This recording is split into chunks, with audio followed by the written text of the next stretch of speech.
These people that you're comparing yourself to, you don't really know very well. What that means is that you see their shiny outside, but you don't see the reality of their life. There's always people out there who are doing far better than you on pretty much anything you want to imagine. And if all you're doing is seeing yourself in their reflected light, let's say, then it's going to be pretty damn dismal. But it's not a good comparison because, well, first of all, there's danger in just comparing yourself to others, period, because they're not you. And God only knows what struggles they had to undertake to get to where they were, or what burdens they're currently carrying that you're not aware of.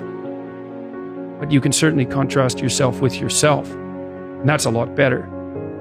It is the only way. Well, it's also the only way of really measuring anything approximating proper improvement. You can actually tell when you're a little better than you were yesterday. Right. And you can actually do that. That's another thing that's so interesting about it, is that you can actually make yourself a little better in some way, pretty much, well, I don't know if it's at every moment, but you can certainly do it every day. Be careful who you share good news with, because you want to share good news with people who are going to be genuinely happy for you, and be careful who you share bad news with, because that's equally tricky. You want someone who will listen to you when you're having trouble and allow you your grief.